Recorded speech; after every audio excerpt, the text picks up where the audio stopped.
여러분, 인플레이션이란 말도 굉장히 많죠. 일반적으로 말하는 인플레이션은 지속적으로 물가가 상승하는 것을 그냥 인플레이션이라고 하고요.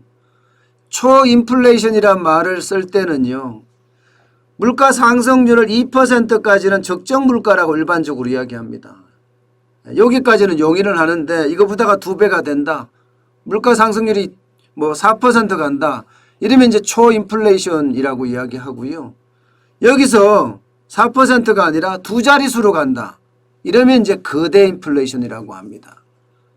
예. 그 사이에 이제 스태그플레이션이라는 말도 있는데요. 스태그플레이션은 저성장의 고물가를 말하는 거고요. 그런데 이 거대 인플레이션, 이것은요, 전 세계적으로 공포의 대상입니다.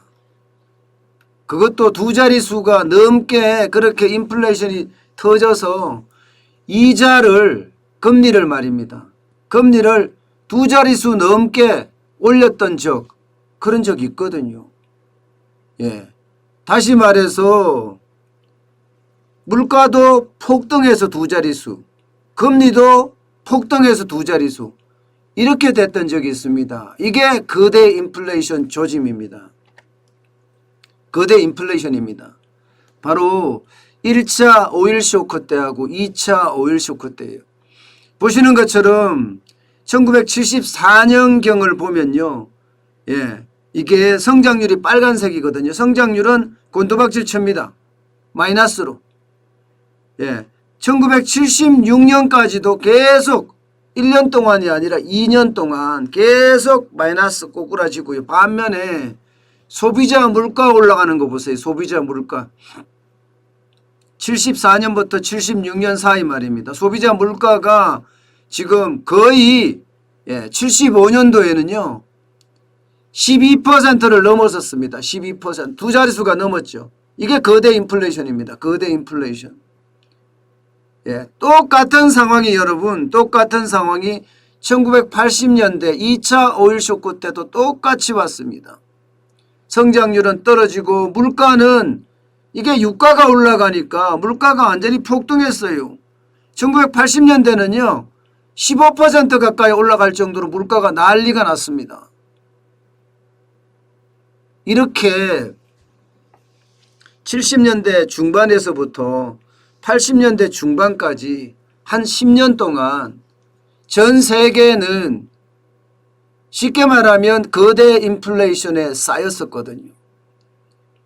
많은 사람들이 이때를 두고 다시 오지는 말아야 된다, 이렇게 이야기하고 있습니다. 거대 인플레이션이자 여기 보시면 스태그플레이션이라고 하죠. 저성장의 고물가. 저성장의 고물가는 스태그플레이션이라고 제가 말씀을 드렸습니다. 그런데 문제는 지금 그 형국이 비슷한 모양새로 가고 있다는 사실이 지금 전 세계는요. 자칫 잘못하면 거대 인플레이션에 몰린다, 이런 얘기까지 하고 있어요. 자, 유가 보세요. 유가. 유가가 한때는 여러분 마이너스까지 내려갔던 유가예요. 서부 텍사스산 중진유, 여러분도 아시죠? 지금 68.83달러까지 올라갔습니다. 북해산 브렌트유도요 71.35달러까지 올라갔습니다. 유가가 엄청 많이 올라간 겁니다. 어떤 전문가들은요, 유가가 앞으로 3년 내 100달러까지도 넘어간다, 이렇게까지 이야기하고 있습니다. 그만큼 지금 보복 소비로 인해서 공장의 가동률이 점점 늘어나고 그에 따르는 소비가 폭증해서 그렇게도 갈 수 있다, 이런 예언까지 하거든요. 문제는 유가만 내려가는 게 아니에요. 유가만 올라가는 게 아닙니다. 지금 구리도 마찬가지죠. 구리도 지금 10년 만에 최고가를 기록했다고 하죠. 여기다 철광석은 또 어떻습니까? 철광석 지난달 12일에 톤당 237.58달러를 했습니다. 역대 최고치입니다. 톤당 237.58달러. 이거 3년 전만 하더라도 철광석이 69.65달러였습니다. 69.65달러. 곡물값은 어떻습니까? 곡물값은 예, 옥수수나 대두나 밀은요. 지난달에 8년 만에 최고치를 기록하고 있습니다. 8년 만에. 자, 여러분 보세요. 예? 지금 충격적인 게 이거예요. 거대 인플레이션 조짐이라는 게 유가가 점점 폭등하고 있죠. 원자재가는 폭등입니다. 이미. 예, 사상 최대로 올라갔습니다. 여기에 곡물값도 마찬가지로 지금 거의 최대치까지 올라갔습니다. 이렇게 유가, 원자재, 곡물값 이 세 가지가 동시에 올라간다는 것은요. 이게 어쩌면 거대 인플레이션 징조다 이렇게까지 지금 이야기하고 있습니다. 왜냐하면 1970년대에서 80년대 초반까지 있었던 그 거대 인플레이션 상황 그때도 유가도 올라가고요. 예, 원자재 가격도 올라가고요. 곡물 가격, 식품 가격도 올라가고 동시에 올라갔었거든요. 그래서 많이 우려들을 지금 하고 있습니다. 그런데 그렇게 우려하는 그 상황의 어떤 예, 시그널이라고 해야 되나요? 신호가 점점 오고 있습니다. 우려 상황이. 거대 인플레이션을 가고 있다는 신호가 말입니다. 이게 중국의 생산자 물가입니다. 4월 달에 중국의 생산자 물가가 전년 동월 대비해서 6.8% 성장했습니다. 올랐습니다. 최대치예요, 최대치. 이건 거의 사상 최대치라고 이야기할 정도입니다. 대한민국도 마찬가지죠. 4월 달에 생산자 물가가 5.6% 올라갔죠. 5.6%. 그런데 지금 중국의 그 생산자 물가는 이게 끝이 아니라는 거예요. 이게 끝이 아니다. 5월 생산자 물가는 7%대로 예상하고 있습니다. 7%대. 생산자 물가가 올라간다는 것은 중국의 생산자 물가가 올라가잖아요. 그러면 미국의 소비자 물가에 영향을 미칩니다. 왜냐하면 중국에서 미국으로 수입하는 양이 어마어마하기 때문입니다. 그런데 문제는 미국의 소비자 물가가 지금 올라가고 있는 상태잖아요. 지난 4월까지만 하더라도 4.2%가 올라갔습니다. 그런데 5월에는 지금 예측기로 4.7% 예상을 하고 있습니다. 4.7%. 그런데 중국이 지금 5월 달에 생산자 물가가 7%대로 간다. 이러면요. 미국의 소비자 물가도 6월 달에는 더 올라갈 수 있습니다. 4.7%가 아니라 5%, 6%까지도 올라갈 수 있습니다. 이렇게 올라간다면 여러분 결국 앞서 제가 말씀드린 대로 70년대 중반에서부터 80년대 중반까지의 어떤 거대 인플레이션의 어떤 조짐이 보이는 거죠. 실제로 조짐이 보입니다. 그때처럼. 그 당시에 여러분 이자가 얼마인지 아세요? 이자가. 그 당시에 미국 연방준비제도가 연 20%까지 기준금리를 올렸습니다. 연 20%대.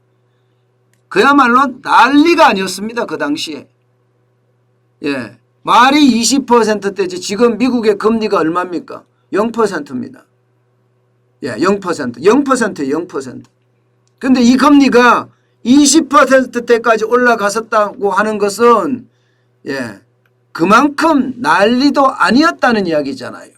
난리도 아니었다. 그래서 지금 이대로 간다면 거대 인플레이션의 조짐이 계속 70년대 중반에서부터 시작해서 80년대 중반까지 있었던 스태그플레이션 저성장의 고물가 현상이 나타날 수도 있다는 이야기입니다. 있다는 이야기. 지금 예, 그만큼 상황이 좀 심각합니다. 근데 문제는요. 앞으로도 계속 올라간다는 사실입니다. 앞으로도. 여기서 멈추지 않는다는 거예요. 유가는 계속 오르리라고 예상을 하고 있고요. 여기에다가 원자재 가격, 철강석이라든가 굴이라든가 예, 여기도 마찬가지 수요가 계속 폭증하고 있는 상태입니다. 그만큼 또 오를 거라고 예상을 합니다. 여기에 곡물 가격, 뭐 여러분들 식품 가격은 느껴봤습니다만은 지금 다 올리고 있다고요. 특히 우리나라 같은 경우는 최저임금까지 올리고요. 게다가 대기업들이 임금 인상을 많이 했습니다. 이런 영향들 다 미치거든요. 시장에. 그렇게 미쳤을 때는 지금 이대로 가면 70년대 80년대 짝이 난다. 이런 예측들을 지금 많이 하는 거예요. 지금까지 말입니다. 미국의 중앙은행 연방준비제도는요. 우리나라하고 지금 똑같이 이야기합니다. 일시적인 인플레 현상이다. 이렇게 이야기하거든요. 일시적인 인플레 현상이다. 작년에 코로나19 때문에 물가가 너무 많이 떨어져서 마이너스까지 떨어졌으니까 기저효과가 있는 데다가 최소한의 어떤 보복 소비가 일어나서 지금 물가가 올라가는 거지 이게 장기적으로 나타날 것은 아니다. 이렇게 이야기합니다. 그렇지만 여러분 독일의 중앙은행이 도이치방크입니다. 독일의 중앙은행. 근데 독일의 중앙은행의 경제 분석팀은 생각을 지금 다르게 하고 있습니다. 미국의 연방준비제도가 그리고 각국의 중앙은행들이 지금 인플레이션에 제대로 대응 안 하고 있다. 이렇게 지금 어쩌면 비판했습니다. 인플레이션을 무시한다 이거예요.